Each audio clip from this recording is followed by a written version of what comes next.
안녕하십니까. 반갑습니다. 7월 18일 화요일 10분 말씀 올려드리겠습니다. 성경 말씀은 요한복음 6장 64절과 5절이 되겠습니다. 그러나 너희 중에 믿지 아니하는 자들이 있느니라 하시니, 이는 예수께서 믿지 아니하는 자들이 누구며 자기를 팔자가 누구인지 처음부터 아심이르라. 또 이르시되, 그러므로 전에 너에게 말하기를 내 아버지께서 오게 하여 주지 아니하시면 누구든지 내게 올 수 없다 하였노라 하시니라. 아멘. 예수님께서 이 땅에 오신 목적과도 같은 영생의 생명이신 예수님의 살과 피에 대해서 핵심적인 구원의 말씀을 하셨을 때에 어렵도다. 누가 이 말씀을 이해하겠느냐, 받아들이겠느냐, 무리들의 반응이 그렇습니다.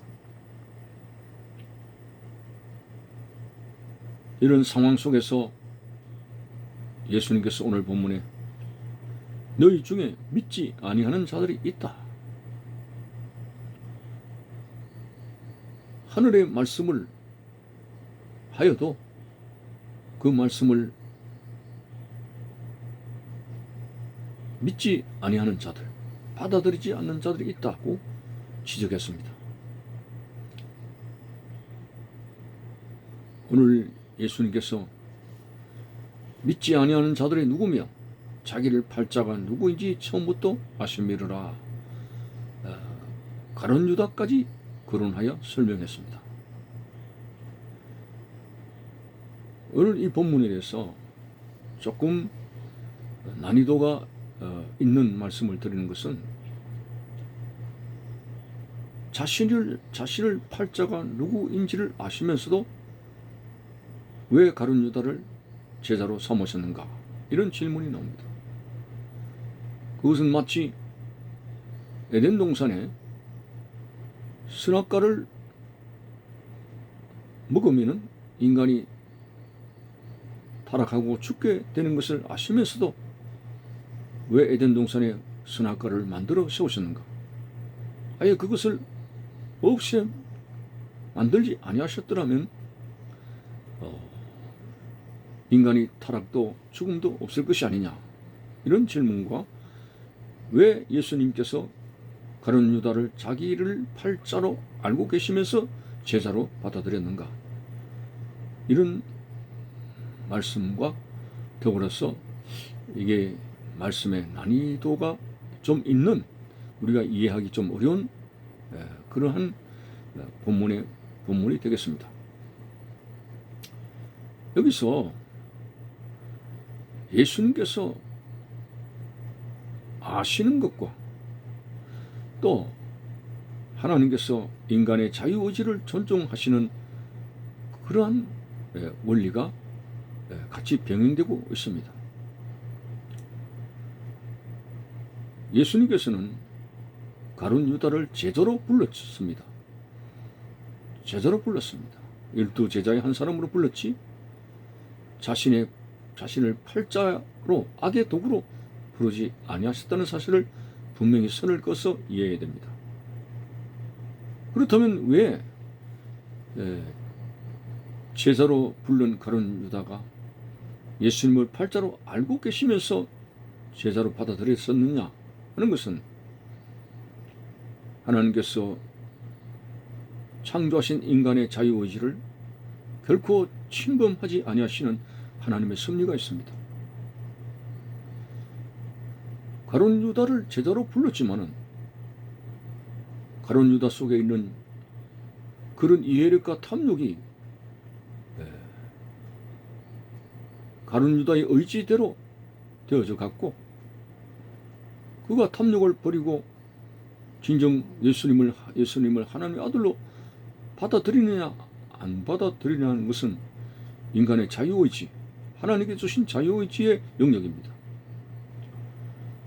선악과를 만드신 것도 그렇죠. 기계적으로 무조건 인간이 하나님께 순종하기를 원하지 않습니다. 선악과를 만들어 놓으시고 과연 네가 선악과를 거부하면서 나의 말을 따르느냐 따르지 않느냐, 그것은 너의 자유의지에 맡기겠다. 이게 인간을 다스려 나가시는 하나님의 섭리입니다. 그것이 계시록 2장에도 볼지어다. 내가 문 밖에 서서 두드리노니 누구든지 내 음성을 듣고 문을 열면 내가 그에게로 들어간다는 말씀은 강제적으로 문을 열 수가 있습니다만은 하나님의 의도와 섭리는 그것이 아니죠. 마음의 문을 여는 것은 인간 스스로의 자유의지에 의해서 되는 것이지 강권적으로 하나님께서 문을 여시는 것은 하나님의 뜻이 아니기 때문에 그렇습니다. 오늘 본문으로 돌아가서 예수님께서 너희 중에 나를 믿지 않는 자가 누구? 결국은 나를 파는 자가 누군지 나 안다. 왜 아시면서도 가룟 유다를 제자로 받아들였느냐 하시는 것에 대한 설명입니다.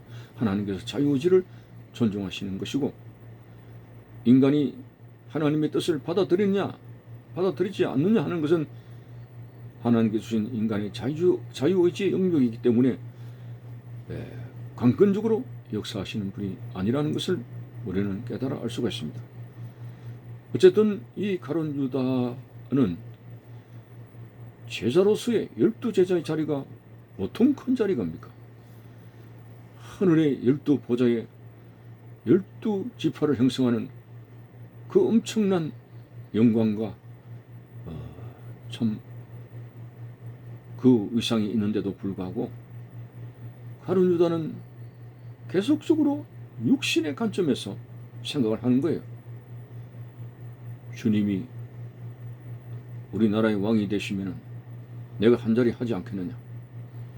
거기에 대해서 권세도 생기고 부유함도 생기고 이런 어떤 탐욕으로 계속적으로 주님을 따라갔습니다. 비록 처음에는 그렇게 따라갔을지라도 예수님의 말씀을 듣는 동안에 변화가 되어야 되지 않겠습니까? 그런데도 얼마나 탐욕이 강한지 주께서 영생의 말씀을 하셔도 믿지 아니하게 되고 예수님을 육으로 생각하며 육의 관점에서 따라가다가 결국은 예수님을 바라버리고 알게 되었습니다. 오늘 말씀의 요지는 그것입니다. 참으로 우리가 마음의 문을 열어야 됩니다. 마음의 문을 열게 되면 하나님께서 우리를 그리스도께로 인도하셔서 진정 그리스도를 믿는 자로 인쳐주시고 영생을 얻는 자로 만들어 주십니다. 그러나 마음의 문을 굳게 닫고 계속적으로 저항하게 된다면 어찌 하나님께서 우리를 그리스도께로 인도할 수 있겠습니까? 오늘 본문의 내용이 그것입니다. 65절에 이르시되 그러므로 전에 너희에게 말하기를 내 아버지께서 오게 하여 주지 아니하시면 누구든지 내게 올 수 없다. 왜 하나님은 어떤 사람은 오게 하시고 어떤 사람은 제한시키는가가 아니라 인간이 할 수 있는 가장 기본적인 것은 마음의 문을 여는 것입니다. 믿음은 하나님 주시는 것이고 구원과 영생은 주님이 주시는 것이고 가장 자유의지를 가지고 해야 될 일은 마음의 문을 여는 것입니다. 어렵다, 이해하기 어렵다, 받아들이기 어렵다 이런 식으로 거부하는 자들을 하나님이 어떻게 그들을 그리스도께로 인도할 수 있겠습니까? 내 아버지께 오게 하여 주지 아니하시면은 제한시키시는 것이 아니라 마음의 문을 굳게 닫고 있으면은 그 사람은 하나님 그리스도께로 인도될 수가 없는 것이죠. 참으로 하나님께서 허락하신 이 자유의지의 영역 속에서 결코 마음의 문을 굳게 닫아서는 안 됩니다. 그것이 바로 주께서 말씀하신 4가지 마음밭의 유형이 아닙니까? 길가와 같은 마음밭, 돌짝밭, 가시떨기밭, 옥토. 이것은 우리의 마음의 유행입니다. 그래서 여기서 우리가 해야 될 일은 딱딱한 우리의 돌짝밭 같은 돌을 깨고 잡초를 뽑고 염려 근심을 주께 맡기고 마음의 문을 열게 될 때에 성령이 내 속에 역사하셔서 30배, 60배, 100배의 결실을 얻는 복된 열매의 심령이 된다고 하는 것입니다. 감사합니다.